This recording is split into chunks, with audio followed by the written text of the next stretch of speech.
are we gathered? So this is a Bath Interfaith group meeting. It's our custom to start our meetings with a couple of minutes of gathered silence, if everyone's agreeable to that.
Thank you, everyone, and welcome to the Bath Interfaith group meeting on the sensitive and very current subject of assisted dying.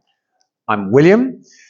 The fire exits are bleeding obvious, so there they are, back and front, and the loos, if you need them, at the end of this corridor. And we're recording this for subsequent showing on YouTube, so if anybody does not wish to be in a recording, please make yourself known to Charles, who's there with the camera. That's absolutely fine. Bath Interfaith Group was founded in 1990. Our patrons, the Mayor of Bath and the Lord Lieutenant of Somerset, send their blessings and best wishes for a successful event. Do join the Bath Interfaith Group. It's dead easy. It costs nothing. All you have to do is support our aims that people of faith should meet and learn from each other, and that we work to get interfaith principles adopted in public life. At a time of global crisis, with authoritarian leaders co-opting religious language and dogma to crush minorities and civil society, when nationally the UK is cutting aid and many of our public services are barely functioning, and locally here in Bath we face pressing issues, including inequality, mental health struggles for young and old, isolation, rising prejudice and hate speech, and a cost of living that doesn't add up. What the faiths and people of good faith can do together, individually and working together, has never been more important. We don't need to rehearse the global history of religious wars and persecution to make the point that interfaith work can be hard. If it's done badly, with people of fixed views telling each other what's so great about their own tradition, trying to proselytize and impose their own truth on others, it doesn't achieve anything. It just causes friction. But at its best, interfaith work has three stages. First, respect for other faiths and faith practices, however unfamiliar and unusual they may seem. The practice of deep listening to hear the profound wisdom which is embedded in these different faith traditions, which predate and will no doubt outlast all our secular institutions and laws. And third, an emerging compassion and friendship which cherishes the diversity amongst us and brings a deeper critical understanding of our own faith traditions and of what it is to be me, to be you, to be human. Interfaith work underlines that our diversity is not something to be tolerated, but a blessing. That's why we are delighted to have in our distinguished panel of speakers today a Buddhist, a Christian, Roman Catholic, Hindu, except he's not here yet, Hindu timing, Ashish. We'll be delighted when he shows up, a Muslim, and a humanist. Did I miss anyone? No, good. If our faith doesn't directly influence and change how we engage in the issues of our time, then what's the point?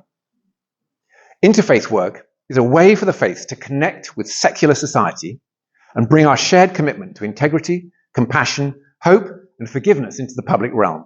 You could call that politics, but we're pluralist. We're not partisan. We're committed to values and not party allegiance. That's why it's very significant, as well as a great pleasure, that we can welcome the MP for Bath, Vera Hobhouse, to our conversation tonight. Vera is here to listen to a diversity of local views before she goes back to Westminster to play her full role in our democratic process. So, do we have a right to a dignified death? Or does that open up a door to dystopia? Does ending one's life always constitute suicide? Or do our institutionalized health services prolong suffering too far? Let's hear some faith perspectives. But first, we'll ask Vera to define what we're talking about and to explain where we are in the real-world legislative process.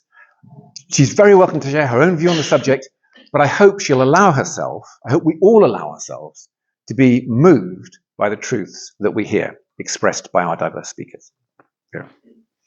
Well, good evening, and thank you for inviting me to this event. I am the Member of Parliament, and therefore I am always called upon to respect and represent the views of my constituents as fully as I can.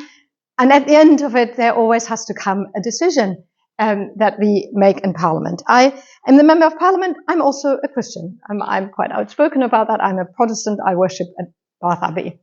And I can probably, well, first of all, I want to say the piece of legislation has had several incarnations and has been brought into Parliament several times as private members' bills. And it has always been a private members' bill and is not a government bill because all political parties respect that it is a decision of conscience for each member of Parliament, and therefore, if it was a government bill, it would have to be whipped. But no political party wants to whip the vote. Therefore, the introduction as a bill, as a private members' bill, is the right process. I sometimes get it also from the many constituents who write to me that they are not happy with the fact that it is not a government bill. It should be not a government bill because the decision has to be an individual, very private decision for each member of Parliament. Within each political party, the divisions are quite split, and we have all learned that we need to respect each other's views. And tonight is again, I think, going to be a good demonstration here in Bath that we can do that too. We respect each other's views, although some of our views are deeply held. And that is often the biggest problem. The more passionate we are about a particular thing, the more it has a potential to divide. And therefore, it demands on all of us to have that discipline, but also that love for each other that we need in this space. In terms of what we're dealing with in Parliament, it is very well defined, but because it touches such a wider issue, often people don't quite keep within the defines of what the bill is actually about. It is a bill that introduces the right of choice of an assisted death to all capable adults with a terminal illness with a life expectancy of no more than 6 months. What is important is it's about adults, it's about capable adults, it's about somebody who has a terminal illness, and it is about the life is coming to an end anyway. And I say anyway, because of course where particularly faith groups and all of those faiths that believe in the sanctity of life struggle is that we as humans go in and end a life. But it also touches on how far do we go with medical interventions or not. If we left everything to God's will, we would never be able to introduce any medicines or do things that, okay, I also understand that in some churches it's still really frowned upon, is fertility treatment. So to create a life that God has not intended. And yet it has become very much practice, and it gives a lot of joy and satisfaction and happiness to many, many families who cannot have children. For example, I'm just sort of saying that, but also when it comes towards the end, so that's at the beginning of life, when it comes to the end of life, how long can medicine prolong life? Is it not true that modern medicine can actually identify and cure cancers that only 50 years ago weren't curable, and therefore people died earlier than they would have died? So all of these are big, big questions that come together when we are discussing this bill. And many people are starting to think about, what life means, what it means to them, for how long we want to continue life, how long we can suffer pain. Can we measure pain for each other. Is my pain the same pain as your pain? And where our human compassion that I think is in all faith come together. And when I was first became the member of parliament, and I've gone on a journey on this whole thing, I have to admit that.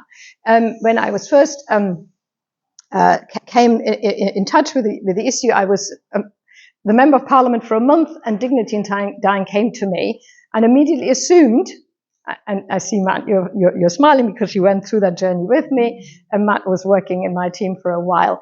They assumed because I was a Christian, I would be automatically against that. And I wasn't automatically against, but I had seen death in my own family. I was there when my mother had died. She took her last breath. I was sitting next to her while I was praying the Our Father. I knew that life can come to an end although no end of life is easy, in a peaceful way. My father and my grandmother all had died at home. For me, the experience of the end of life was not traumatizing. But I understood increasingly, as I had to deal with the subject over several years, that it is not always like this for other families, and that the campaign for an assisted death comes particularly from families who have witnessed a loved one dying a horrible death. And the traumatizing effect of that has sort of swept into their own life to a point that they fear death much more than I sometimes think is necessary. And therefore, the bill for an assisted death at a point where some people think they really cannot bear it any longer, nor can the loved ones watching a horrible end. That is where I think this bill, for me, has become incredibly relevant, and why I have come over the years to the point that I think, this is my opinion, we need a change in the law. Not because I think, we should just randomly end lives. Of course, that would be a crime, and that should never be allowed. But almost like an insurance policy, because in countries where this law exists, many people know they have that choice, but never make take that choice up. They die a death as life or fate has intended for them.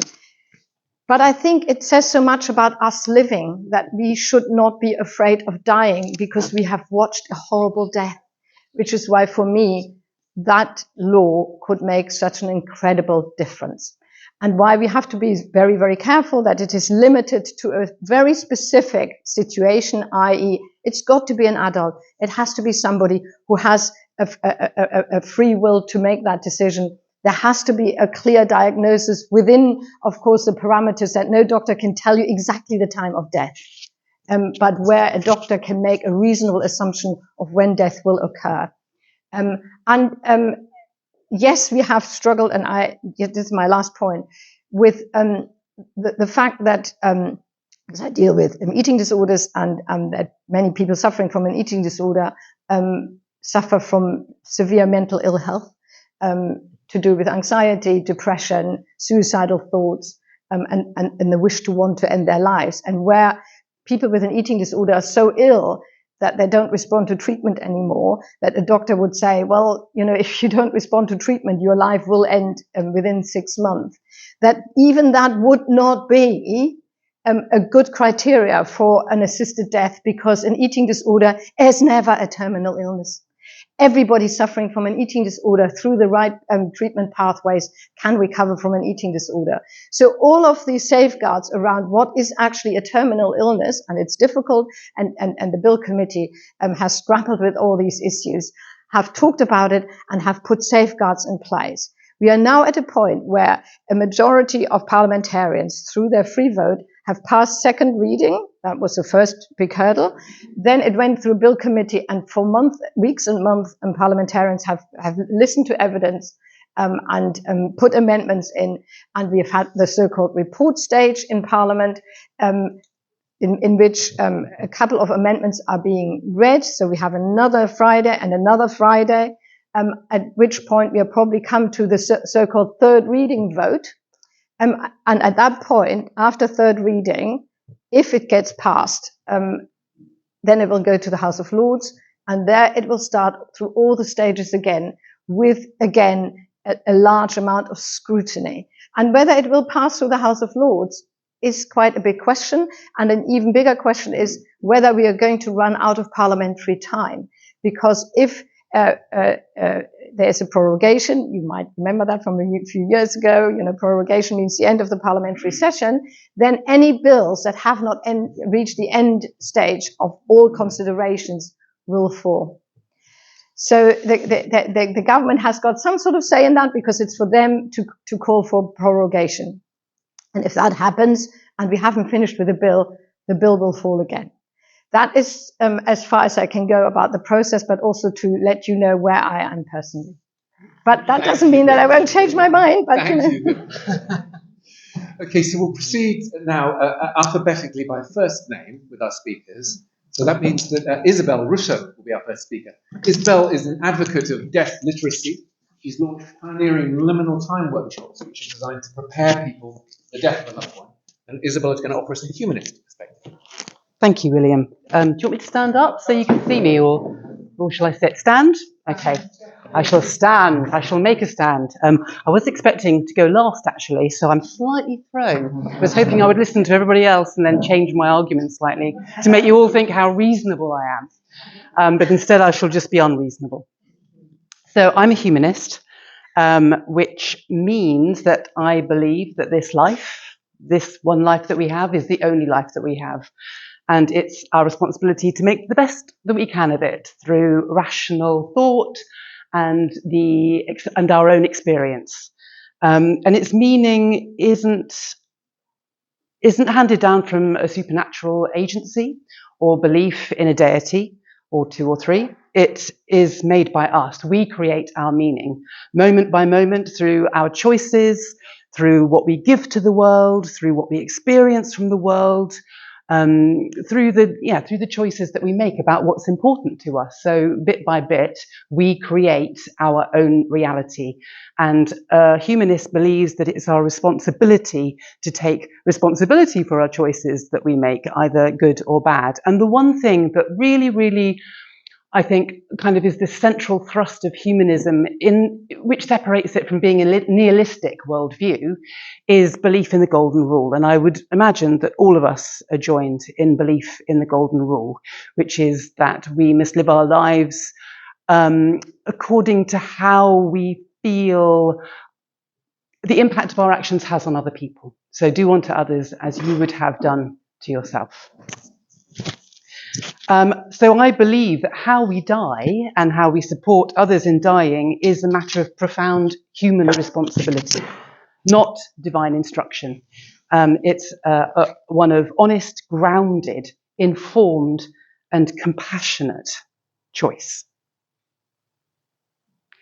Humanists don't believe that life is sacred in a religious sense. We believe it's precious because it's conscious, because we suffer, because we love, because we feel, because we care, because we're affected, because we're in this unique position of being a human being for the one time on this planet that we love. And that's the journey, to be the best that we can be, to take responsibility for our actions. We don't believe that suffering is a spiritual test. In fact, we find it strange and a kind of moral contortion that in almost every other area of life, as Vera has touched on, childbirth, mental health, even dental work, we try to minimize human suffering.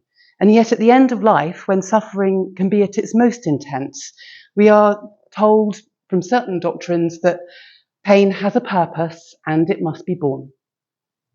That to us is not compassionate.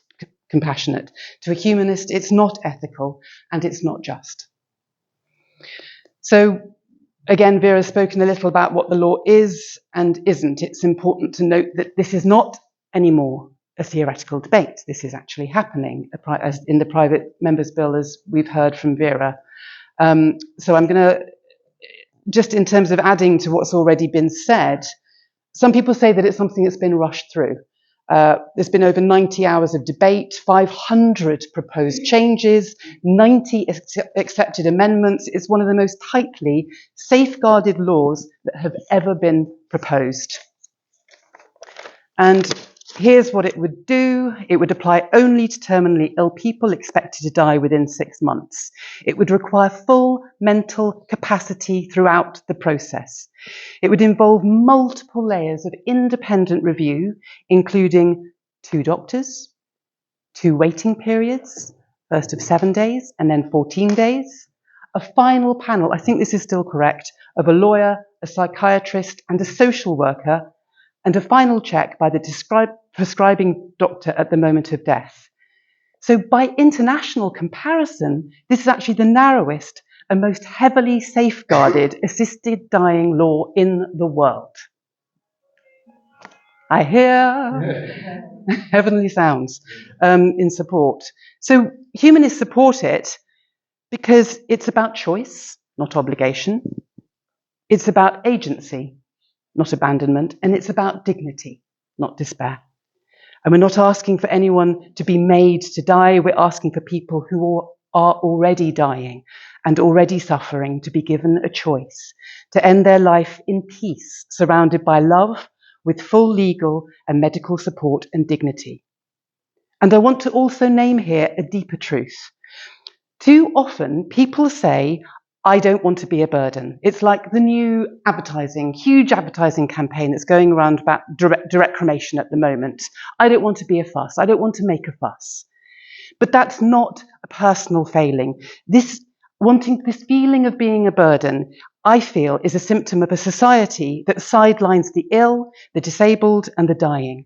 And if we truly, truly honoured our elders, respected the aging process, and truly centred with those who are living with disability, and cared for those people at end of life, would those people still feel that they were a burden?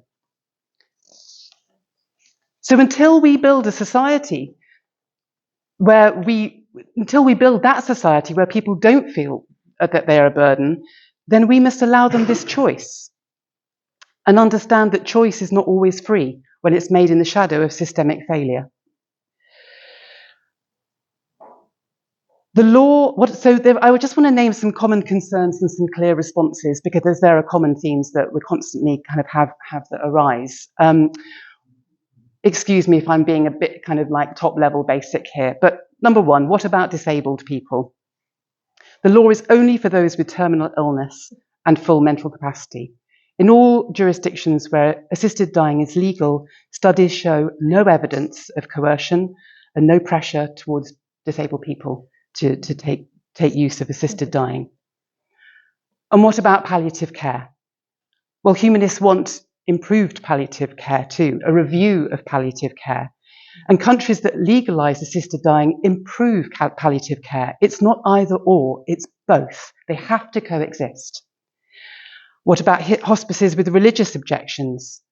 Well, no one is forced to participate in assisted dying. It's freedom of choice in every direction. And the doctors who like a conscientious objectors and institutions, they can opt out. So patients aren't denied information or choice. I'm imagining I'm running out of time. So, yeah. So what about moral uncertainty? The law doesn't force a choice, it offers you one. If your beliefs hold that suffering has purpose, then you're free to endure it. But no one should be forced to suffer because of somebody else's theology. And that is a key humanist point. And again, as I've already said, our medical system intervenes to extend life artificially through warfarin, insulin, oxygen, chemotherapy. Yet we deny people the right to choose a peaceful, dignified death. And that's a contradiction that we need to face. Finally, over 400 million people worldwide live in places where assisted dying is legal. We would be the 33rd jurisdiction. We're not breaking new ground. We are catching up with caution, with care, with real care, and with compassion. And this law won't affect most people. For the few it will affect, it matters enormously. It gives peace of mind. It gives control. It allows a person to say, this is enough. This suffering is unbearable. And to be met not with criminalization and prosecution, but with love, not with fear. but with dignity. So let's be clear. Again, assisted dying is not the whole answer. We need, I believe, a radical reimagining of community care for those who are disabled, who are ill, who are dying, so that no one feels that like a burden in any situation, let alone in the assisted dying situation. But while we work towards that future, we must offer people the freedom to choose. And humanists believe that the right to live with dignity must include the right to die with dignity. Thank you. Thank you.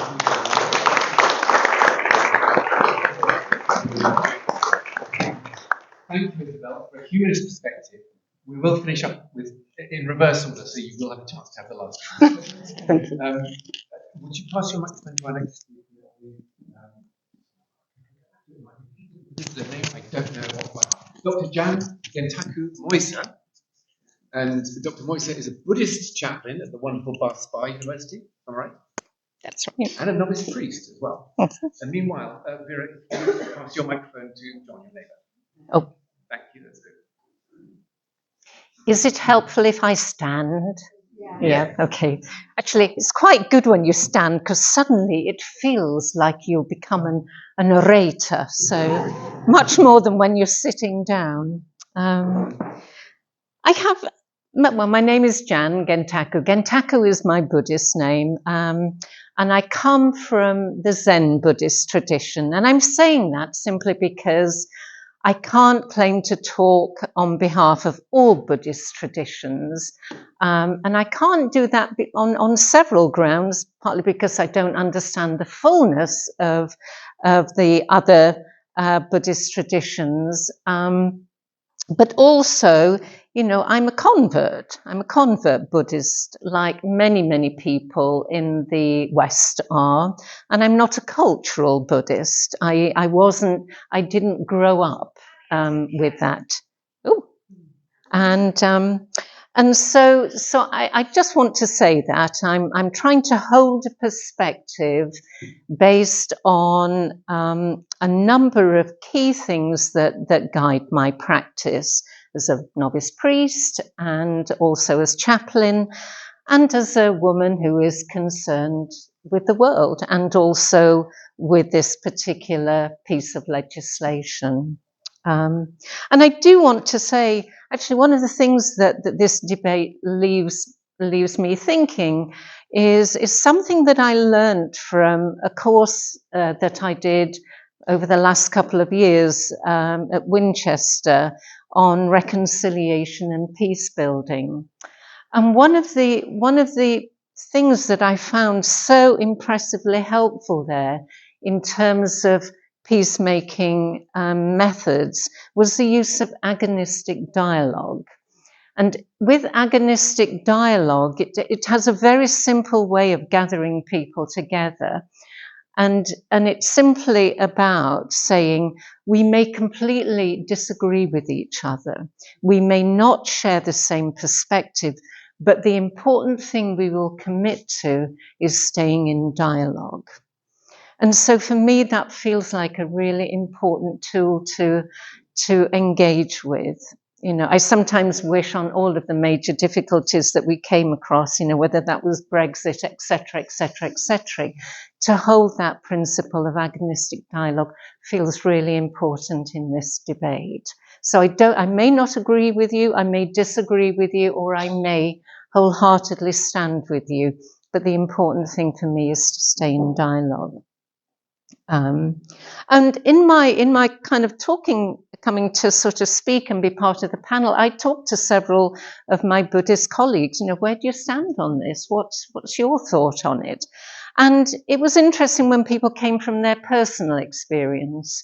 And so one person who is a teacher, a Roshi, was in favor of this. And he was in favor of it simply because of his personal experience of responding to his partner's request. She did have a terminal illness, to a note she left, which was, I'll be at home, please don't come back in 24 hours. And he knew what that meant. And he came back, and what he actually found was a process where he did feel, like quite criminalized in it. And so that was his personal reason for speaking, for feeling very strongly about the bill, but not without a number of conditions. Okay. So I just want to say that, and with others who, through their own personal experience, probably have a different perspective. Okay. Now, for all Buddhists, it doesn't matter which part of the world we're from. There's a set of precepts that are part of the life of a Buddhist. There are 16 precepts, and they vary a little bit from whether you're a priest or a lay practitioner. But the first precept that we have is very similar, I would guess, from a Christian perspective, is you do not kill.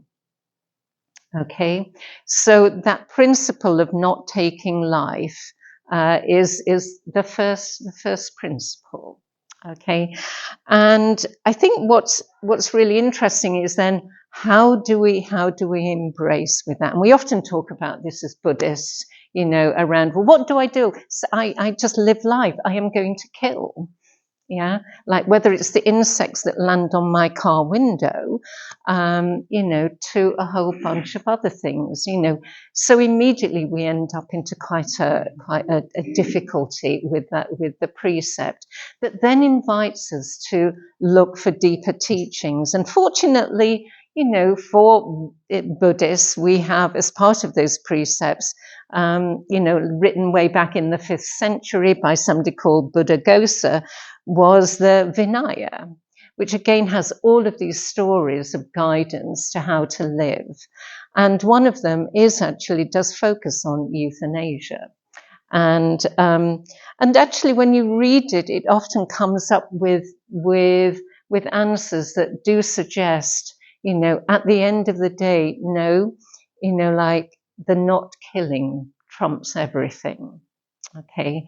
And I think that creates lots of difficulties for us, but the key thing, I think, and this is for me is what I also learned very much as a healthcare chaplain, is the significance of always staying open to question. Yeah. With patients and with families. How is this? What will it mean? And so on. But I just wanted to say that, one of the issues that I think can be around us with such key life events and so on, and where there is moral diktats to it, is the danger of casuistry, and that's when, our clever reasoning, we can all go through intense clever reasoning as to why we shouldn't do something. We can work with what can often be quite abstract principles. Yeah, and I think that's what I'm mindful of in this debate. And there's something about at what point do these abstract principles of, let's say, not taking life fit in with a lived experience? And I think for me, that's the issue that we're dealing with. So I'm not going to come up with a quick and clever answer to this, because for me and where I stand, I don't think there is. And in the Vinaya, we're given loads of examples of things, so like the story of the monks who got so involved in a Buddhist teaching around non-attachment. That's a key Buddhist idea, that we don't attach to stuff. That's the cause of our suffering. And they got so caught up in not being attached to their bodies, that they saw this as such an intense suffering that they decided to kill themselves. Okay, and so what happened was they were doing this, and then one particular monk kind of agreed through greed to actually offer to help kill them, and for their robes and alms bowls and so on. And so what we kind of learn from that is the difficulty of incitement to death. Okay, because actually what he did was saying, yeah, you're quite right, it's terrible, isn't it? And I think already in that one, we have maybe some thoughtfulness around how we engage with people who actively want to take their own lives. Okay.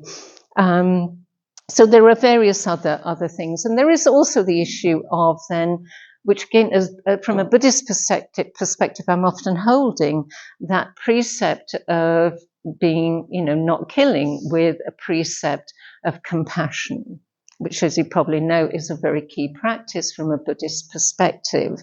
And that therein, I think, lies one of the dilemmas from a Buddhist perspective, that ground, if you like, between compassion and not taking life. But one of the ways in which in the West we try to take that particular precept, that vow of not taking life, it can be shifted a little bit to what does it mean to be mindful of life. Okay, and that is often then becomes one of the ways in which Buddhists, may begin to work with some of these difficult issues. What does it mean to become mindful of life? And if I take that principle in relation to both, being with dying or with assisted dying, I think being mindful of life means, and for me to explore and actually be quite outspoken about the state of palliative care in this country. Yeah, that and the way in which we are being mindful of life. The way in which the hospice care is run by charities and not by government. Okay, so for me, this whole debate also concentrates on those when I'm being mindful of what it is to hold life as sacred, and that means all lives. Yeah, and that was another perspective in the Vinaya, around all lives are valuable. And quite clearly, we live in a world where that isn't the case. Yeah, and so it requires a deeper commitment to dialogue, I think, in relation to these issues. And and when I speak to other Buddhists, around this, they may say, "I will," and I think this is important depending on one's work role. And I've had, colleagues who are surgeons and so on who feel that dilemma, around their own commitment to keeping life alive, so to speak. And I think that creates a huge dilemma.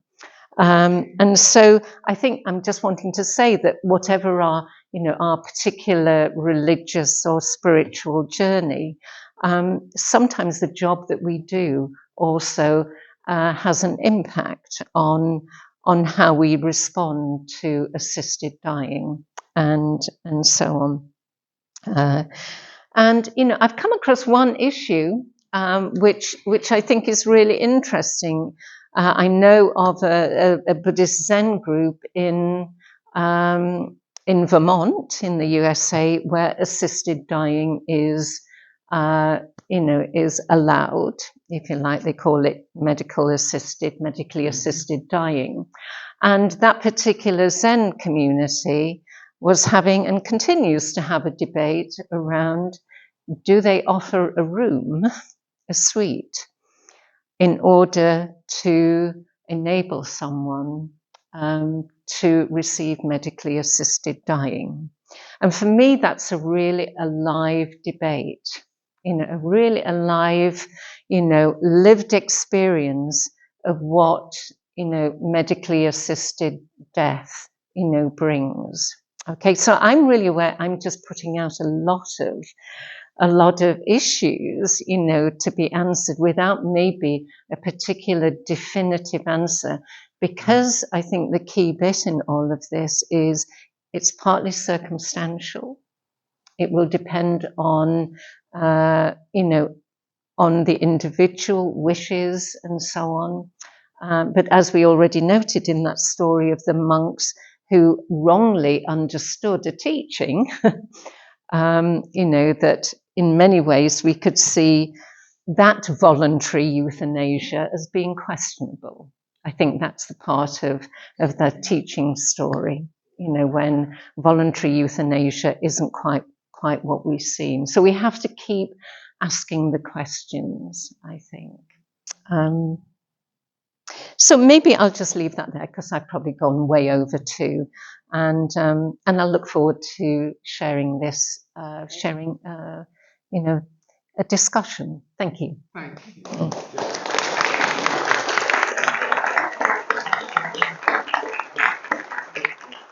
From a personal Zen Buddhist perspective, please give your microphone to Imam Mohammed.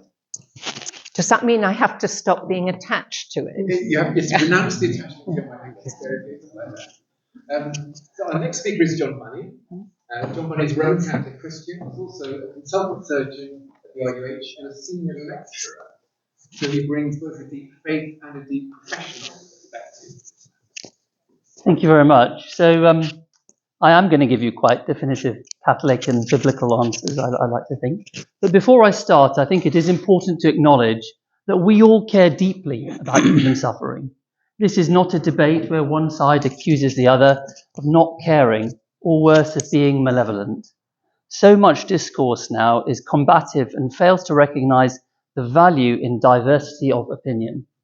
So, to begin, let's first agree on the basic terms or premises. Number one, human life has value. Number two, it is wrong to kill. Number three, government's primary and arguably only job is to protect and preserve life and liberty and property. Fourth, our laws in the West have their origin in Judeo-Christian culture. And for centuries, this has been the foundation of our society. And therefore, an understanding of this worldview is vital. And to deny that is to deny historical fact. So looking at the Christian subtext of those points, number one, human life has value. In Genesis 1, we're told that mankind is made in God's image and likeness, imago Dei. This is the essence of what gives us human dignity and worth.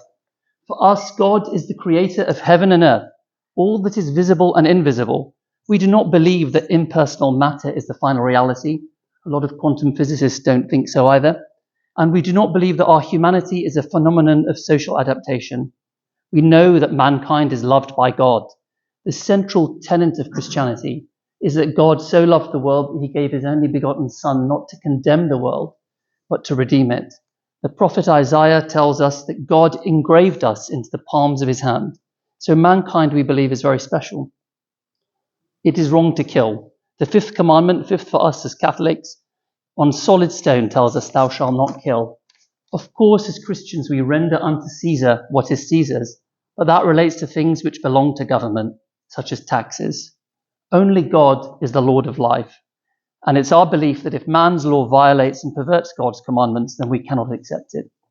So the main Catholic arguments and Christian arguments that oppose this is number one, people may choose assisted suicide because they feel as a burden. I know Isabel touched on that. But this is a very real problem. Patients can be subject to financial abuse and pressure, and this is very real given escalating care costs. Number two, assisted suicide undervalues the lives of people with disabilities. We'll talk about terminal illness and disabilities again. Clearly, reducing life to its physical or psychological capabilities is a profoundly dangerous position and not a new one. We've seen this throughout history and even recently, sadly, with a lot of midazolam deaths during the pandemic.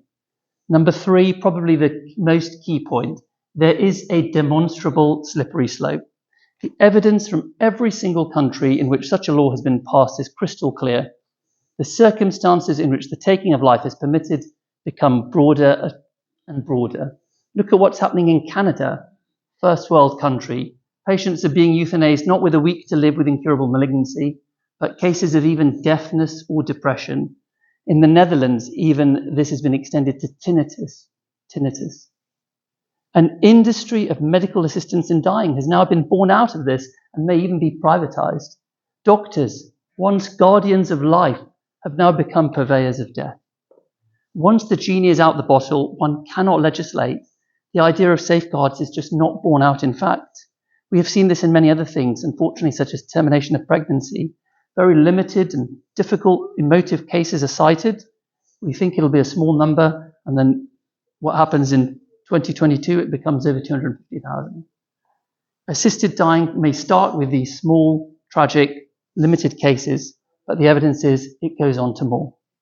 Number 4, as was touched, life is a gift and equally valuable even in times of suffering. Suffering is an inevitable part of life. One Christ himself knew all too well, weeping at the loss of his friend Lazarus, and of course during his betrayal and passion. Suffering can and does still bring about renewal, as we see in Matisse, Degas, Renoir, who still produce such beauty after their physical disabilities. We should be investing, we can all agree, in palliative care and compassion, love, patience, financial support, and not just in death. Number 5, care costs are predicted to drop as a result of this legislation, and thus there is a nefarious potential governmental monetary incentive for this legislation, and that is very real, looking at 10 million in the first year and up to 60 million in 10. So I'm going to tell you the theological Catholic Christian basis for this. We believe that since the dawn of creation, mankind thinks they know best. We seek to pervert God's law. This was illustrated in the Garden of Eden episode with ye shall be as gods, to the Tower of Babel with sinful pride, which we see manifest in many vanity projects today. We make excuses and create our own reasons to serve our human agendas and not God's. This is a classic case, and we need to revert to the old commandments of Moses and the new covenant of Christ. Without this, there can be no moral foundation or basis for anything. Everything is relative, and we can, just like the serpent, talk ourselves into anything we see fit. It's fine to kill it. It's just a clump of cells. That old lady, as you mentioned, bless her, she's got no quality of life. She's a burden. Maybe assisted dying is best. Maybe it's kind. Radical materialism is the basis of dehumanizing. And once you dehumanize, then you can kill. We have seen this throughout history. As C.S. Lewis wisely tells us, the greatest evil is not done in those sordid dens of evil that Dickens loved to paint, but is conceived and ordered, moved, seconded, carried and minuted in clear, carpeted, warmed, well-lit offices by quiet men with white collars, cut fingernails and smooth-shaven cheeks who do not need to raise their voices. With this secular worldview, in only a few generations, we find ourselves in a position like this, which would have been unthinkable only a few years ago.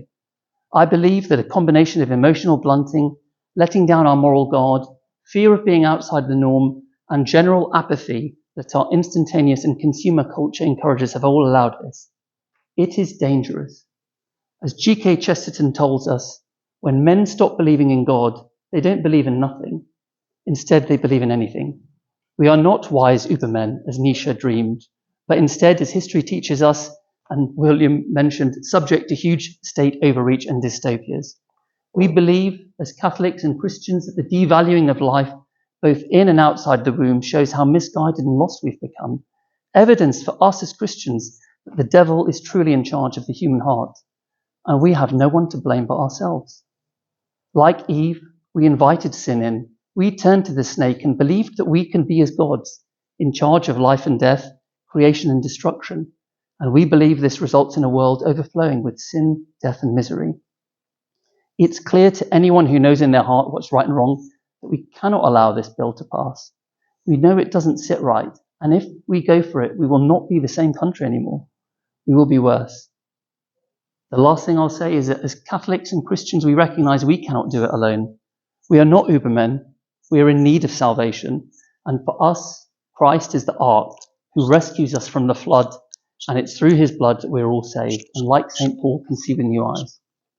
I leave you finally with C.S. Lewis.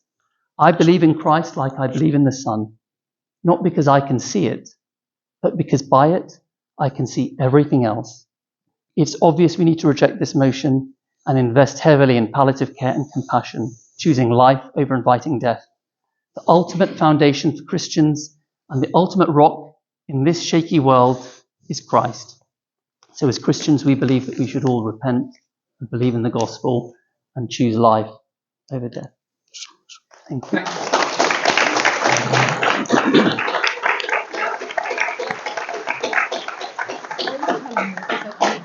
Thank you, John, for a clear, powerful, is that for me? Thanks. Thank you for a clear, powerful statement based on your Roman Catholic faith perspective and also your professional experience. Also for meticulously sticking to time. Thus Rome wins. Our final speaker, so we've had an apology from our Hindu speaker who has a very lively restaurant business, which he's staying on top of, and he is not able to share his perspective. I won't try to summarize it, but it bottles down to karma, I think. Our last speaker is Imam Mohammed.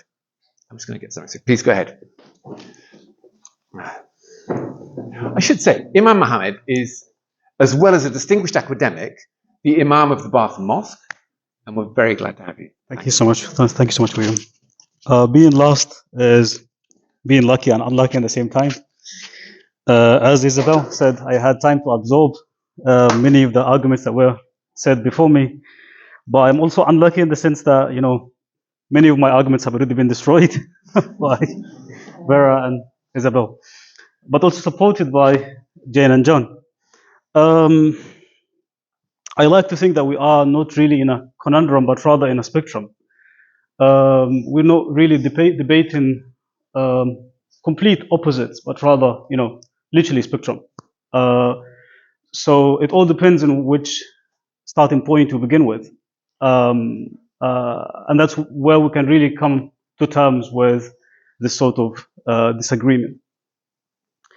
In the Islamic tradition, that's my first point. In the Islamic tradition, we have something called the higher objectives. These higher objectives literally define how Muslims should really decide on things. One of those higher objectives is actually the preservation of life. And the second is the preservation of free will. And that's where really this issue can Islamically, internally, is not an easy debate. You might think it's an easy one. Muslims would unanimously agree that it's simple. God is the giver of life, that's it. You can't defend the other case. Islamically, internally, it's not an easy one. Mainly because of this. And as much as Islam respects the preservation of life, because of its belief that God is the giver of life, and He is also and equally the taker of life, henceforth we can't really intervene in that. Islam deeply and hugely respects free will. If God had wanted, He wouldn't have allowed people to disbelieve in Him. But the fact that He let people free, He created them free individuals. That means He appreciated, He honored, He made them the essence, and the essence of their identity as human beings is also free will. So here we have literally a conflict of values, so to speak, and a tension of what to call it, a tension of virtues that Islam believes in, the preservation of life and the preservation of free will. How do Muslims sort out things like these? They ended up introducing a hierarchy of values and a hierarchy of virtues. So they would put at the top of this list, as you know, some of my colleagues had already said, that you don't kill, the preservation of life. That this one trumps every other value, and that you can't, everything else can be compromised for the preservation of life. That's number one. Mainly because, again, we believe that God is one of the, you know, we in the Islamic tradition, we famously have the 99 names of God. Some of those names is the Al-Muhyi wal-Mumit. He is the giver of life and the taker of life. So you can't compete with God as to this. One might say, oh, how about, you know, the treatment for infertility, which is a very intelligent argument as well. But the thing with infertility is a different case, as in we as humans, we have been created by God, so we are trying to really continue that process in a positive way. But on the other side, the taking of life in and of itself is not a positive exercise. It's more of a negative exercise. From a specific perspective, it can be seen as a positive exercise. You're helping someone overcome the suffering, but it remains death. So That's the first point I wanted to make. The second point, Islamically, we don't believe that we really own ourselves. The concept of amana lies at the center of the Islamic tradition. That is trust. We are entrusted with ourselves. Therefore, you can't just decide to end your life. And that's why you would hear a lot of Muslims repeat this statement when someone dies. They would say, Inna lillahi wa inna ilayhi raji'un. We belong to Allah. We belong to God, and to Him we shall return. And the key point is that helps you really calm down a little, because you believe you have no hand in this. He is the one who owns it, and it's been just returned to Him. You can't really debate that. So we don't own our lives as such. Therefore, we can't really decide on that. The third point, something that I haven't heard being discussed, the idea of what we might identify as the collateral damage that could happen. Think of adults. Think of teenagers. Think of ourselves. Don't we go through cycles in our lives? There are moments, and I'm not talking about moments in the sense of moments that could be years. Think of yourself going through a moment of depression that can take months. You go to a doctor and you say, I want to end my life. And it's just a moment, it's just a cycle. And if the doctor listened to you and allowed that to happen, and then after that, you could have regretted that if your life was prolonged. Because mainly this was a temporary moment and a transient second. But because of the nature of the psychological state in which you are, you just decided this is the end of it. So that is something we really need to think of it. That could be a means to other things, which is a very serious thing. Finally, what is the solution? We do recognize there is a problem, definitely, as in how do you want to offer the most care, and the palliative system needs a lot of work. How do we sort this out? I mean, the solution, I don't know what the solution is, but the solution is definitely not to create an exit of life, but that we try and build bridges, perhaps work on the values that have been lost in our societies. A couple of weeks ago, I was given a talk at the University of Bath on how AI challenges religions, and it was somehow comparing modern societies to pre-modern societies. And I was saying that pre-modern societies were different from modern societies in the sense that even though they were so limited in terms of means, they were so rich in terms of meanings. We are the complete opposite. We are so rich with means, but we are so limited with meanings that we can't find meaning in suffering. Suffering has a purpose to it. If only you just look at it from a holistic perspective, you get to see that it's not pointless. And the Abrahamic traditions, I'm pretty sure the Buddhist tradition would share this as well. It just takes a holistic perspective to see life as a whole. You can't escape suffering. It's as probably Jane said already. It's inevitable. It is inevitable. Therefore, again, the solution is not to look for an exit, but rather to work on building bridges with people who experience those moments. Perhaps, I don't know, working on the palliative care, recreating, reintroducing the values that have somehow been lost in our societies, visiting the sick, voluntary visits to hospitals, getting to spend some time with someone who is going through difficult moments. And so many things could be introduced to challenge those these difficult conditions, but not to exit. Thank you so much.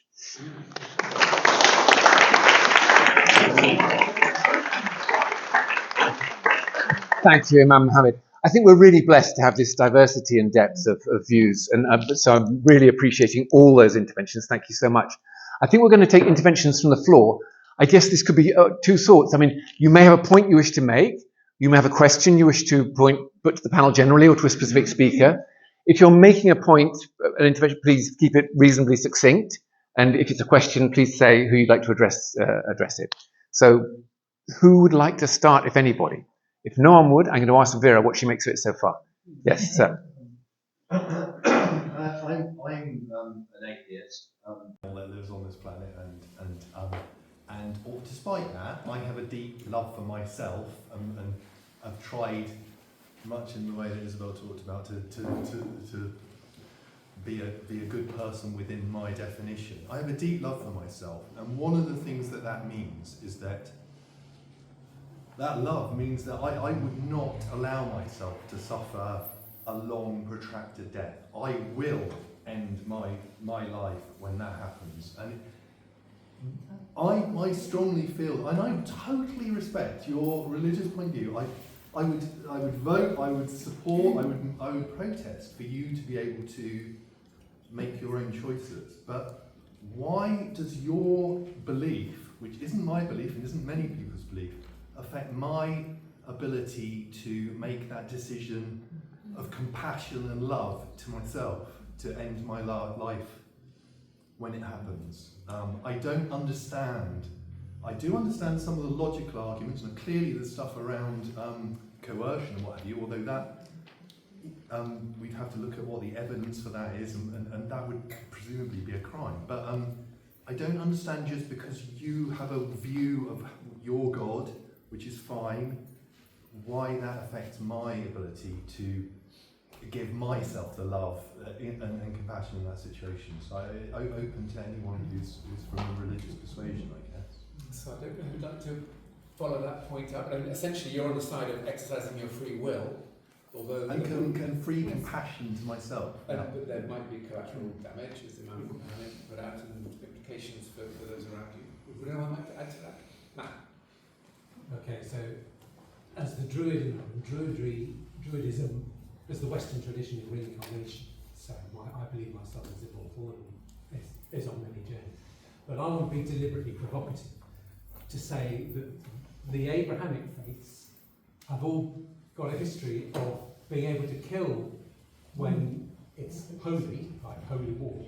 So we can all put our lives forward and go and fight for our religion, which was what my ancestors did for king and country and God. But in fact, the point at which we have no control, like that gentleman said, is in our own lives.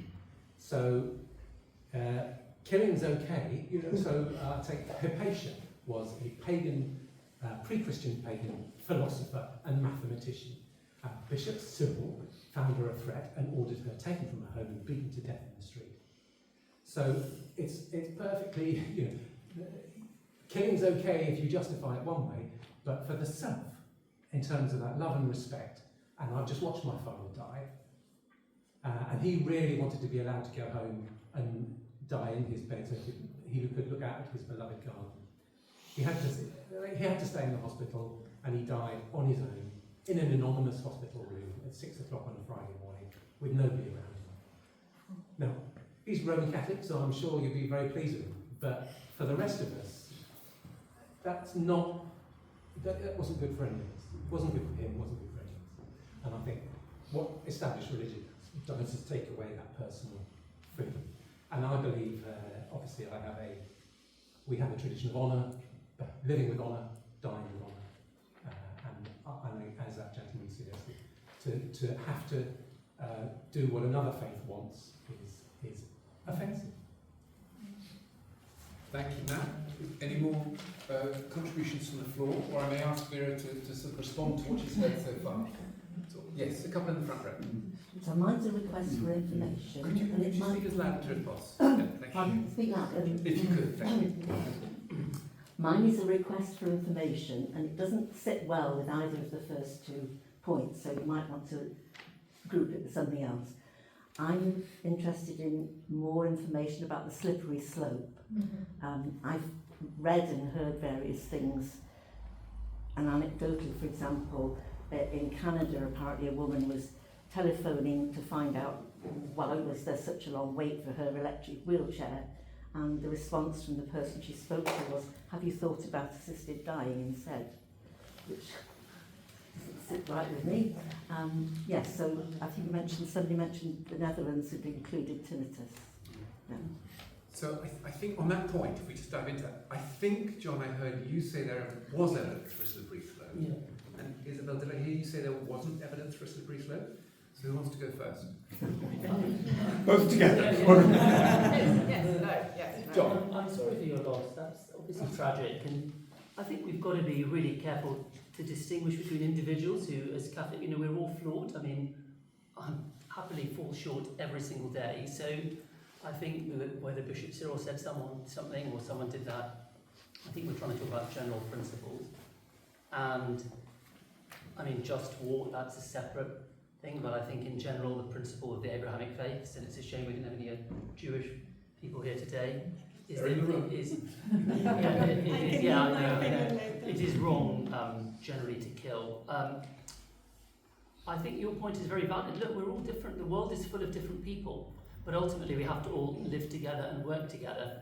And there are certain things, there is freedom, but where do we limit freedom? Where's my freedom to come up to you and pick your pocket? Where's my freedom to, we have to just be really mindful. And I understand where one person's free will starts infringing on somebody else's.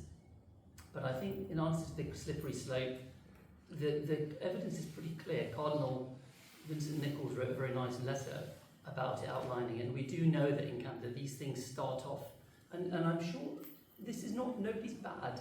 I don't think the politicians are going into this with a secret agenda or anything. I genuinely think everyone's trying to do the best they can. We're trying to navigate our way in a difficult world. And our point as Abrahamic people is we do recognise that we can all fall into these traps. So we try to recalibrate ourselves by going to scriptural traditions. I very much accept and for a long time agreed with the humanistic view that this is not right and we need to go with it. But the problem is, therefore, that is very movable and shakeable. People might think that's a good thing. We don't, because you could suddenly find yourself talked into anything. I don't know if that. So, Isabel, did I hear you say that you didn't think the slippery slope was do you want to speak to that point? Yeah, I mean, I'll kind of speak around it. And for me, I think the big thing here is death literacy. I think in this country, still, death is a taboo. And this is why the situation for you, Matt, with your father and your wishes and his wishes happens. And this is why it happens across the board. We don't talk about death. We don't talk about death until it's about to happen or until it's happened. And the medicalisation of death in the last 60, 70 years means that we've lost our innate understanding and compassion and our confidence of how to deal with the dying and with the dead. And I believe that much of this discussion, in a sense, and much of the talk around assisted dying, and this is quite complicated to explain, it makes me sound really, I don't know, anyway, I'll just say it. I don't actually think that we can see. So when people talk about slippery slopes, and of course there's going to be examples of getting it wrong. There's examples of getting it wrong in every single thing that we do. The minute we wake up, we get something wrong. So of course they're going to be cases where we get something wrong.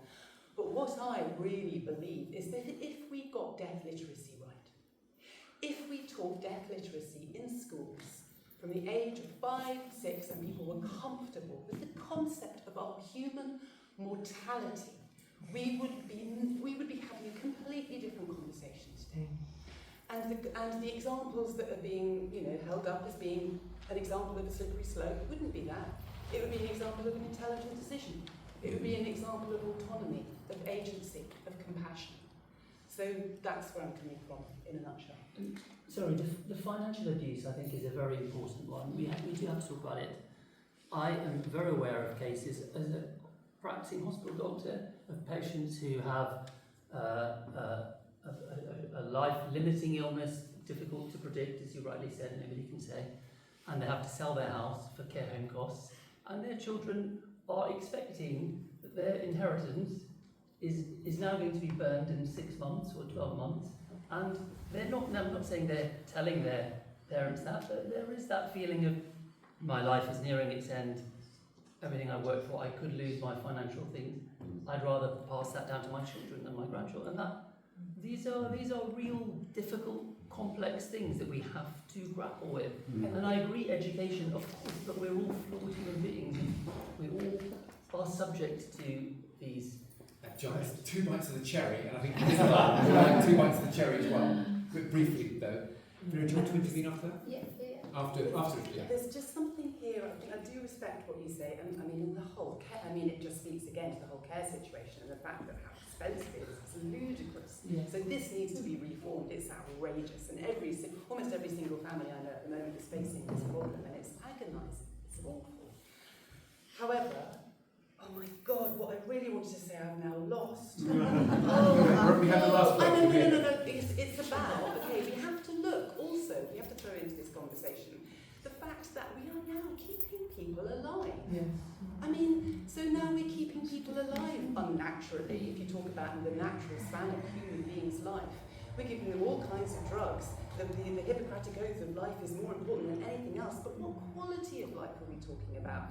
And we're almost encouraging a dependency on drugs to keep people alive as the quality of life gets worse and worse, and the bill in the nursing home rises and rises. That's unethical.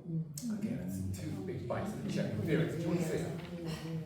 If only I had the luxury of saying on one hand, on the other hand, it's very difficult. I have to make a decision. Yes. And therefore, and in the end, somebody like me has to look at things also in a very practical way.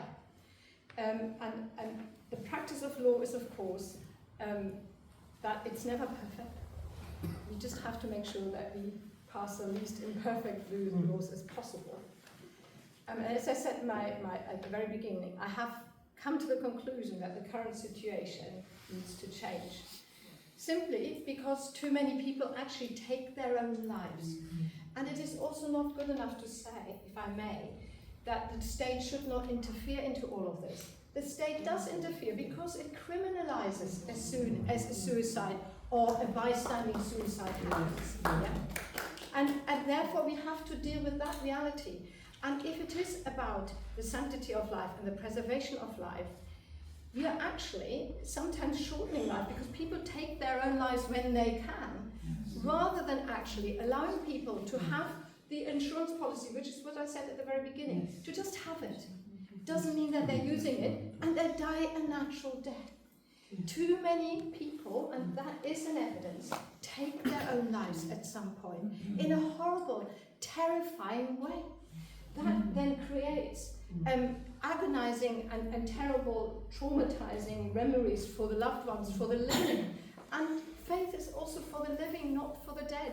The people who come to me are not the people who have died a horrible death, but those who have witnessed it. Therefore, I believe, for representing my constituents as well as possible, I'm representing the living.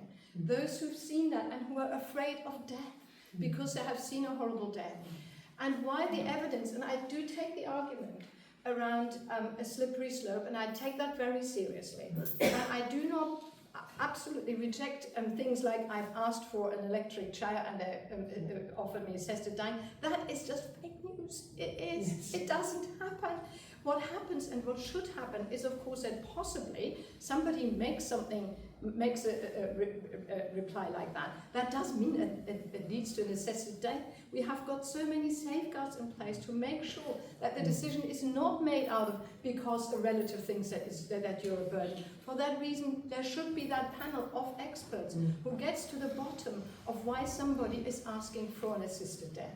And also, we are not talking about a life that is wonderful and here, and suddenly you want to end it, but a life that is coming to the end anyway.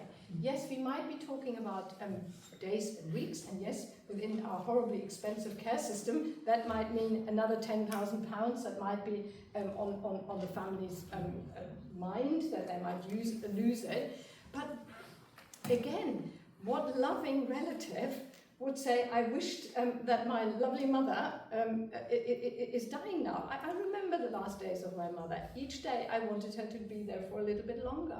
And as I say, she died a natural death, and she was Christian anyway. She would have never done an assisted death anyway. My godmother is currently at the end of her life. She's a very faithful woman. Each day and week she prays that God will take her life. She will not end that life. That's her decision. Yeah.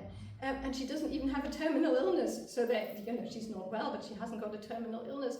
So all of this is so tightly defined of what this law allows and what it doesn't allow. Why I have come over many weeks and months and years now to having dealt with this, I still come to the decision, I think, unless something very new happens, that I will make a decision in favour to pass this law.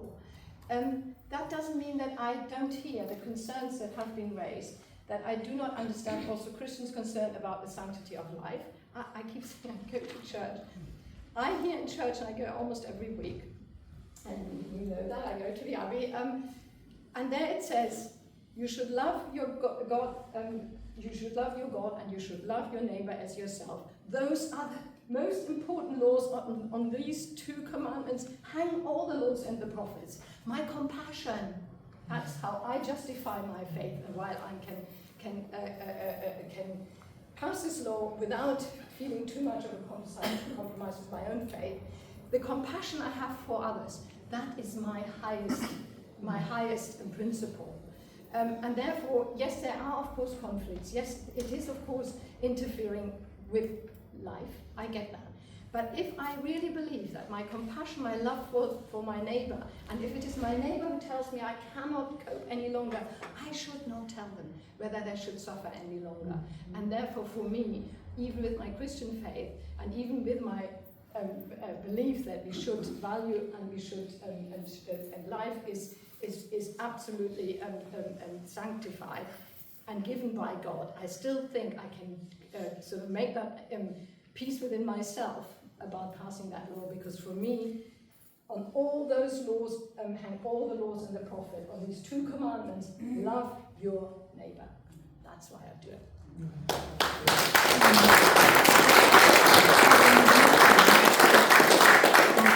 Thank you, Vera.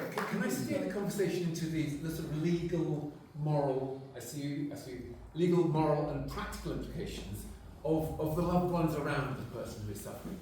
Because I was very struck, I mean, to offer a Jewish perspective, that Iris may offer another, a conversation with a Jewish GP who said, I frequently have the conversation with new patients who say to me, Doctor, when the time comes, you will look after me, won't you? And he says to them, you know that I can't look after you, don't you? But I will look after you. And I think that expresses the paradox, the dilemma, the sort of highly pragmatic approach, difficult professional decisions that doctors have to make when going down that path could easily be unlawful. So I don't know if anyone wants to follow up with the legal and practical implications, or there's a gentleman in the back row. I was going to talk, if I may, about the concept of palliative care, which I think everybody on the panel mentioned. So I'm a medic as well. I'm one of John's colleagues. There's no conflict of interest, or maybe there is. I'm also a Christian, so I follow his views on that as well. But what I'm struck by is everybody on the panel has mentioned that the quality of palliative care isn't good enough. And Vera, you very rightly pointed out about suicide and how you've seen a lot of people, and it sounds like you're very motivated by the concept of suicide. You, sir, mentioned essentially the concept of suicide, that if you want to take your own life. Now, the alternative is really high quality palliative care, and nobody on the panel seems to agree that the quality of palliative care is good enough. So if we can't offer those who are dying good quality palliative care, why are we offering this alternative? Do we not focus our efforts on palliative care?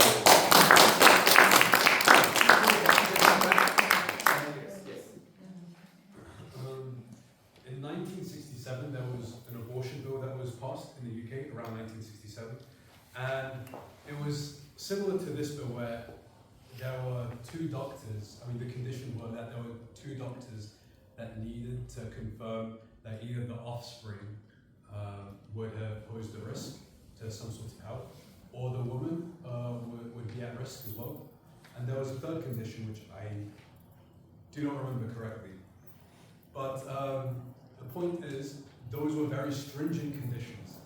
And if you fast forward to today, around 98% plus of the reasons why people get abortions is due to mental health, which is far from what the people of 1967 would have expected to happen, right? So what does this mean?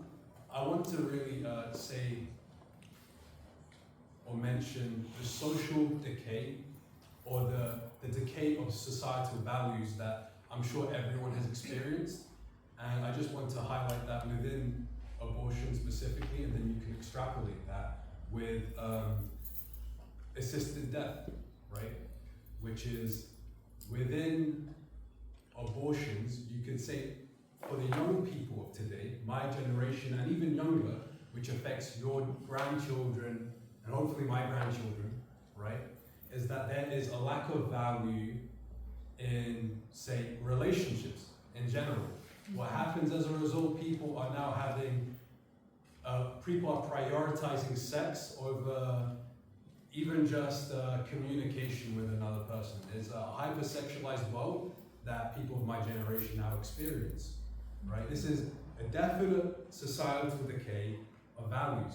Now, when it comes to assisted death, yes, we currently have stringent conditions, right? But we've seen from numerous laws within the UK, we also have the terror surveillance law, just to cite another one that is not abortion, that we relax the conditions due to the societal demands.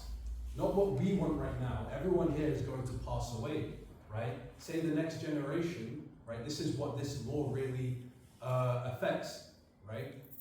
And I just want to really highlight that your loved ones that are your grandchildren and beyond, they're going to be put in a world where assisted death is now legal, and you don't know for certain. We've seen from evidence that these conditions have been relaxed. And are you at a, this is just the final thing, which is, are you comfortable? You're at the gates, right, of, you're at the gates of wreaking societal decay. Are you comfortable with introducing that? I think we take your point, and there are examples which you could call simply stated examples. Vera, can I just take the other interventions and come back to you? Yes, so Iris, I think you're next. Okay, so people pointed out I'm the Jewish person in the room, by the others. So don't assume that just because one is Jewish, you know what they think. Those who know me would know that I consider myself a secular Jew. I do belong to a synagogue, and it is a progressive synagogue. Just by coincidence, last week there was a webinar led by two progressive Jewish rabbis, and the webinar was about not about assisted dying, but about accompanying people at their last days, weeks, or hours, accompanying them and their families. And they said that they would try to honor, in all those cases, what their congregants would wish, even if they thought that it was not according to the tradition in Judaism of what they know of as the tradition. The point of assisted dying did come up, and they said that even within progressive Judaism, there is not a unified voice, that there are some rabbis in favor and some rabbis against, and others that are still sitting on the fence. But they also said, these two rabbis, women rabbis, did not say what their opinion is, but they said that they would want to support their congregants whichever way they would go. Yeah. From my personal point of view, my husband was operated on by Mr. John Bunny, and that gave him a few extra years of life. And a few years later, we saw Mr. Bunny again, and we found out that the cancer came back. The first thing my husband said was thank you to Dr. Bunny, because he awarded him or gave him a few more years of life in which he achieved a lot more personally, professionally, everything. But then, my husband was nearing the end of life, and even before that, he was in favor of assisted suicide, and so am I. Now, my husband got the best care from the hospice. So I cannot say that he wanted to have assisted dying because he wasn't getting other care. I think that the waters got muddied up in the whole issue of whether there should be assisted dying or not. There should be palliative care, but there should also be the option. My husband, it wasn't about having a horrible death, and the suffering is not always about physical suffering. Suffering can also be in terms of losing your quality of life. When you cannot go for a walk around the block and you love doing that, or you cannot concentrate on writing professional articles or reviewing what other people have written because your concentration is no longer there, but you are still sharp enough to realize that your quality of life is no longer there, that your world is shrinking around you. You know that you are going to die. Then we are not killing people. We are just, I would say, helping them to have a calmer end. Because my husband, I mean, he knew he was going to die. It's just precipitating it maybe by a few days. So at the end of his life, I think his concern was whether there will be even worse suffering, not in terms of pain, that was being taken care of, but in terms of his ability to do things. So I think we should respect what everybody wants. We should be very careful about safeguards, and I understand that people are having concern about that. But as long as we can get those safeguards in place, people should have the choice. We are not going to force everybody to go to assisted dying, but those who want it should have the option.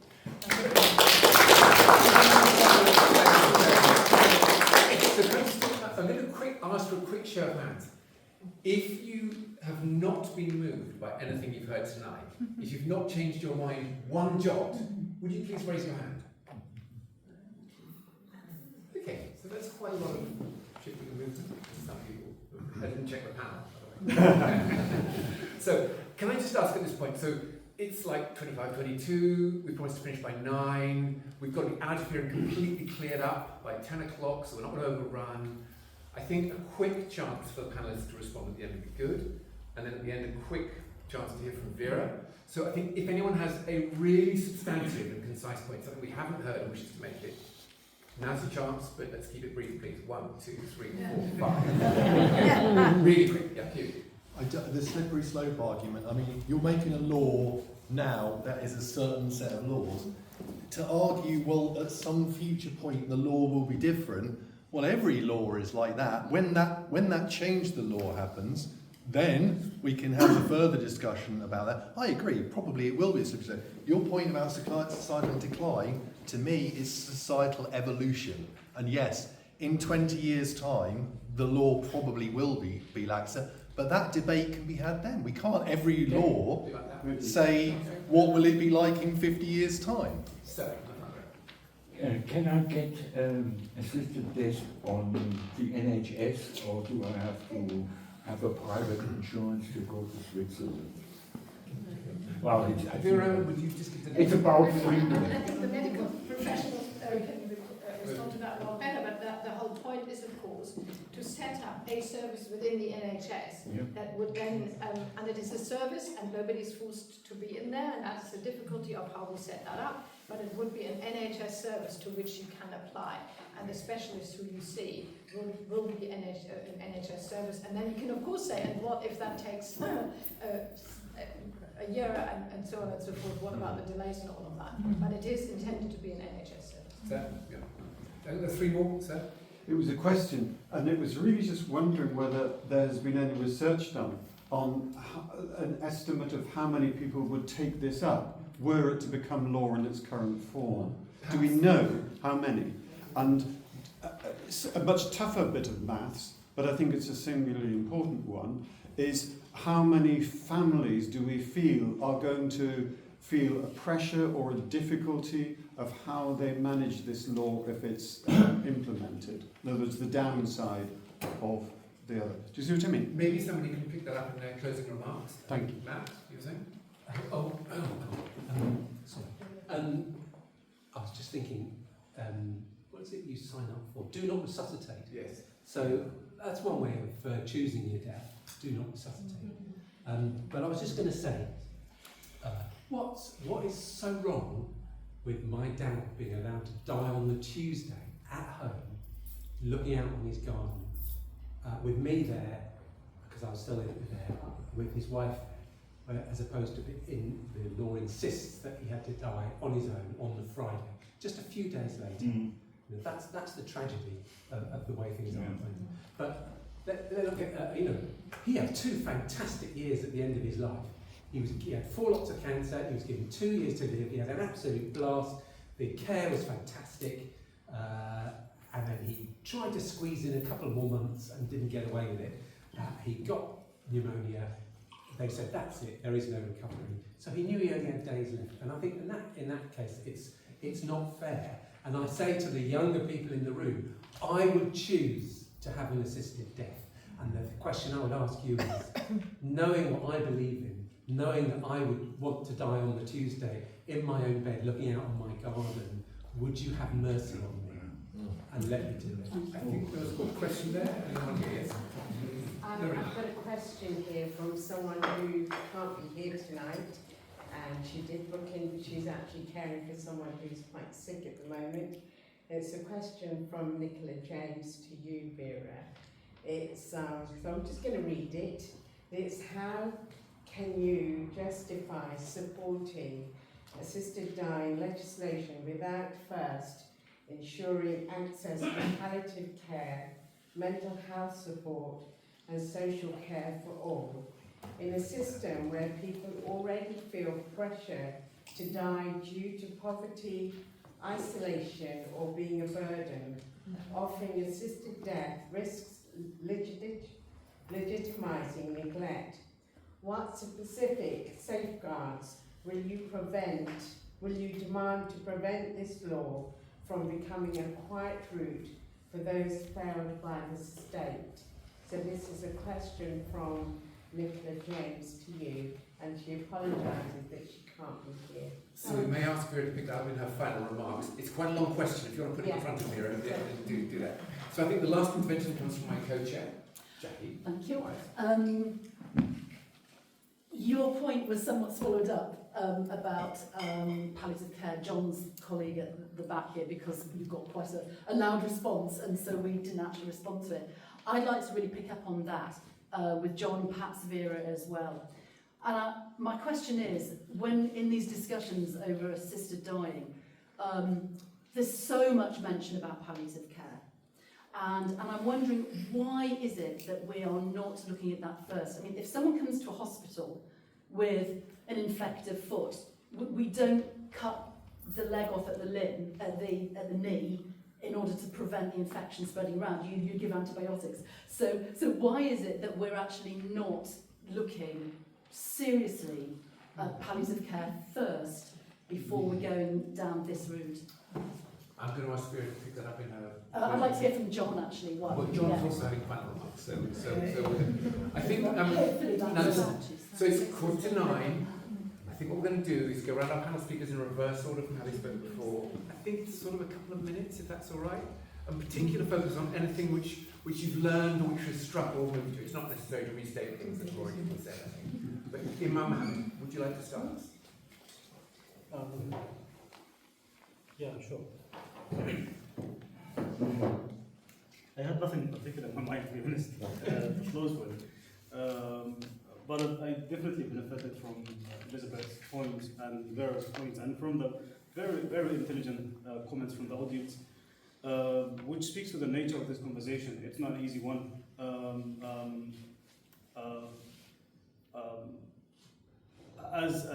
As believers, we, there are metaphysical concepts that are written at the back of your mind.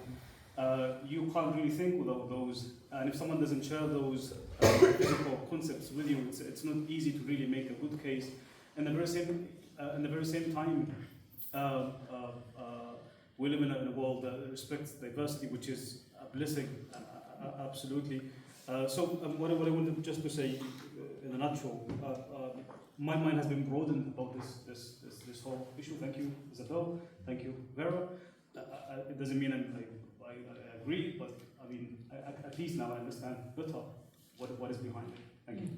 Thank you so much. John, would you like to get next?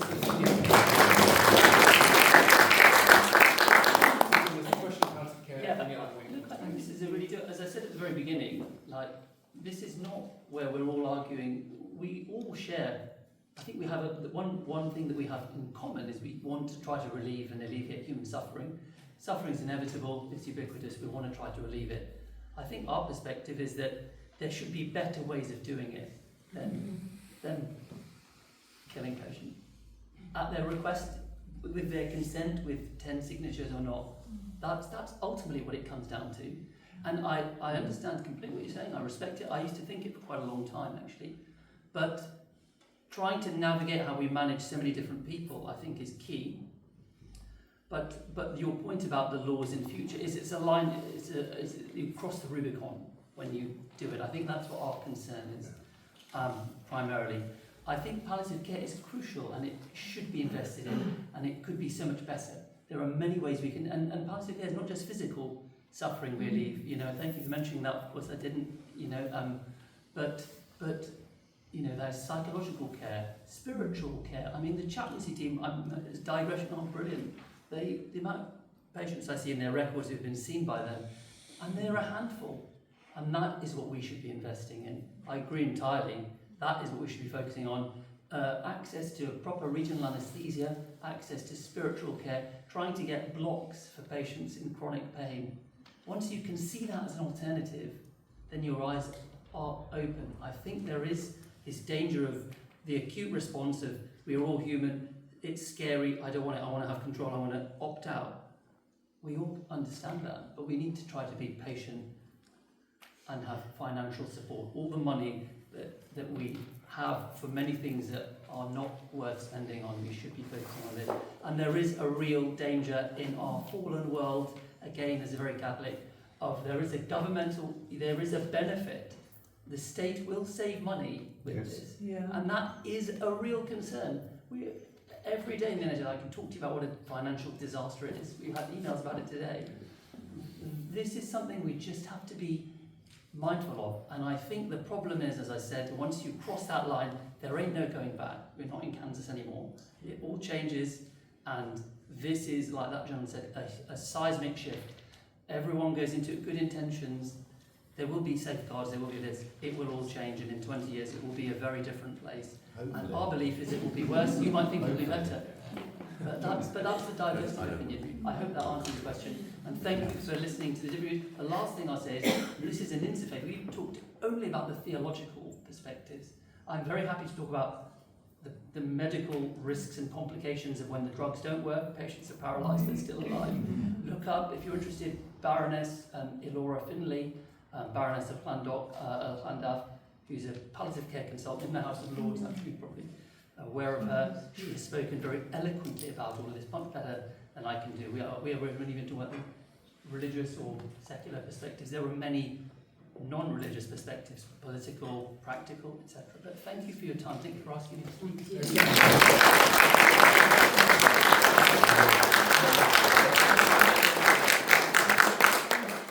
Thank you so much, and thank you for your work, which we've heard about the results of this. We know that the IUH is a great asset in our community. Jan, have you got final observations? Oh, where's it gone? Can you hear me? Recording the floor. Oh, sorry. Okay. Thank you, Jan. She wants a marathon as well. I've got two. Two.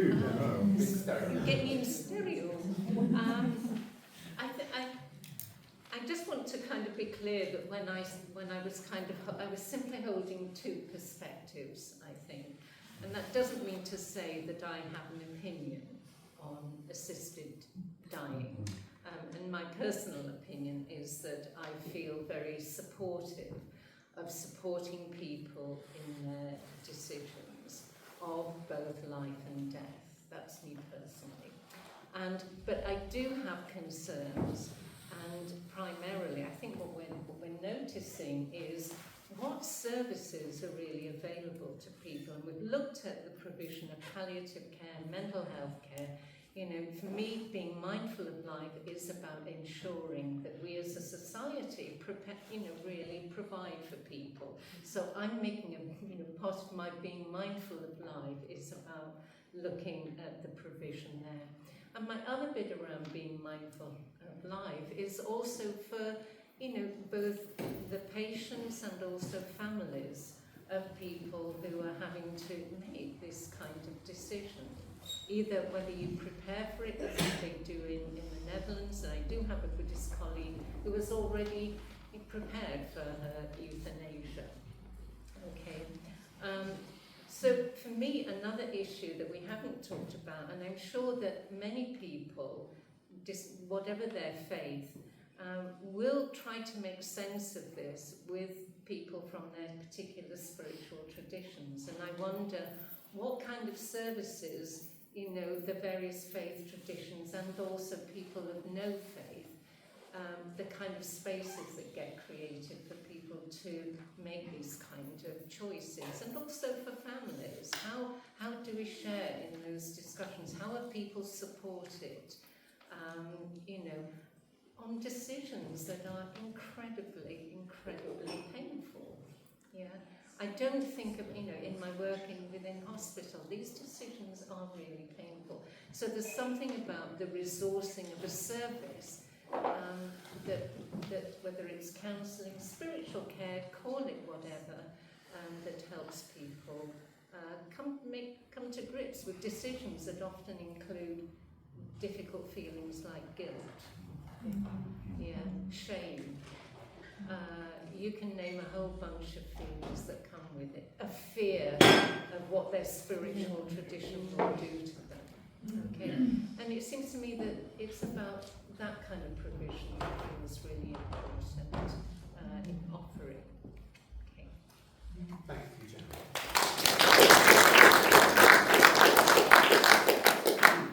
Isabel, your wish is granted. You have the last word in the first round. You've got it now. Therefore, what you wish for. Have you been moved? Have you heard anything new? I've certainly been moved, and I've been informed. And thank you very much for inviting me, and thank you so much to my fellow panellists. It's been a real education. However, it has not shifted my opinion that in a fair, democratic, secular society, we need legislation that is irrespective of individual faith beliefs. I think that's the only way forward. I think we have to live with choice, with the plurality, with the paradox, with the complication of society in 2025. And one of the thoughts that occurred to me, I love, Jan, your term of agonistic dialogue. So I am very much in agonistic dialogue with John. And I do not subscribe to a worldview that is formed from old laws and is inflexible in the making of new laws.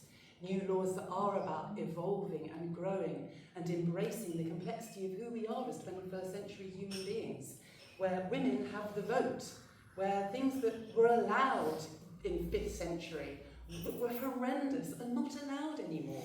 We need to move, we need to learn. We need to learn from each other's faith positions that we don't agree with, but where we feel the truth and we feel the love and we feel the compassion. We're barely out of the cave as a species. And we must continue that humility to learn from each other, but to legislate from a multiplicity of belief. And I think Vera, her clear thinkingness, we're very lucky to have.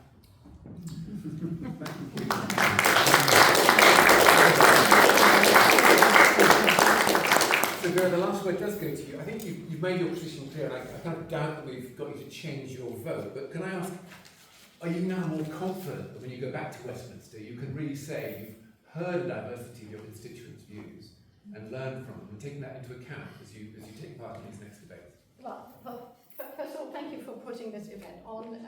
Thank you all of you for coming, expressing your views and doing it in a very respectful way. I do, of course, read a lot of people writing to me, including people, and I want to respond to Nicola with her views, who say exactly that. So many things are wrong. Why don't we start with that?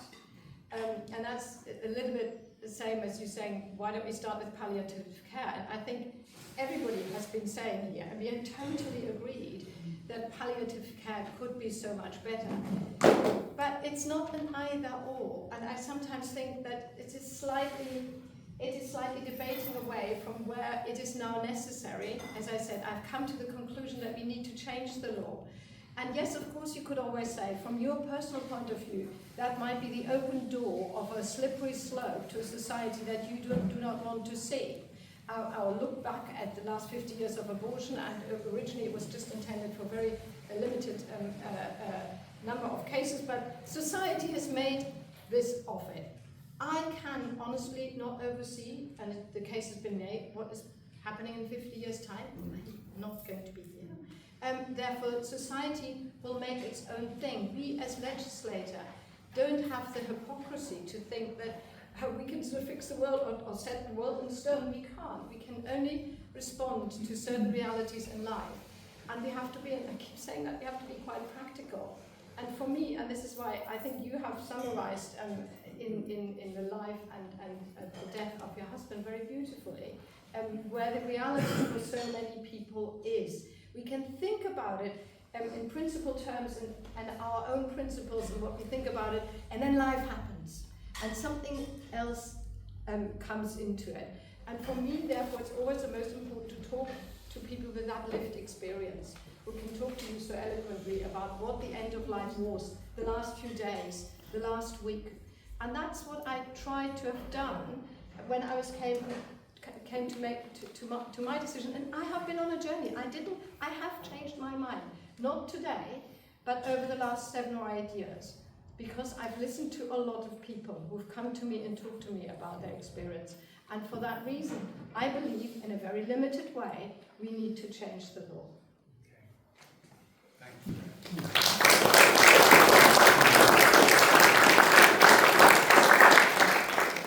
Well, my main impression is what interesting people we live among.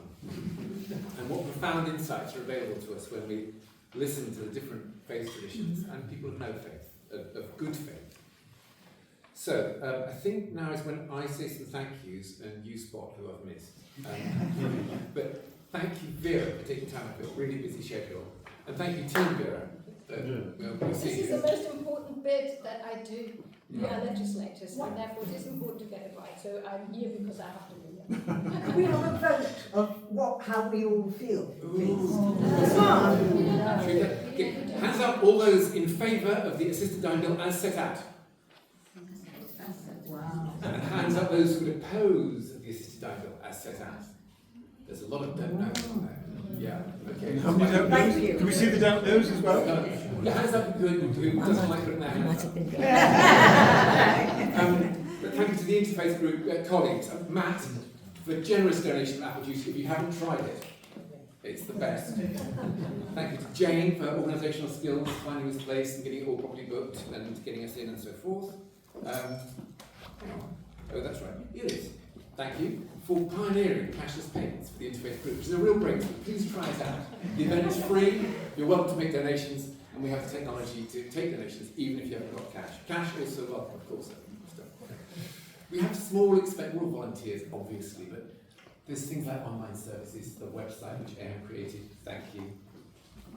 If we're going to be effective and communicate well, we'll have some costs, so donations are very welcome. Thank you to Ringa for fielding our speakers and being with us. And thank you to all our speakers. So, John, Jan, Mohammed, Isabel. And thank you all. Oh gosh, Carol. Yes, Carol, thank you for bringing your MP. And also for rearranging. Yeah. On her bike. On her bike. And also for rearranging the flowers, because they were in a state and she's made them so beautiful. So thank you, Carol, for that. And finally, yes, Matt. Oh, dirty plates and cups under your chairs, don't forget to bring them over here. Indeed. So volunteers for a clean-up, I think, is helpful. And you can help yourselves to more cake. More cake? Yeah, well, some first cake in some of our cases. Thank you all for coming. Thank you for organising it.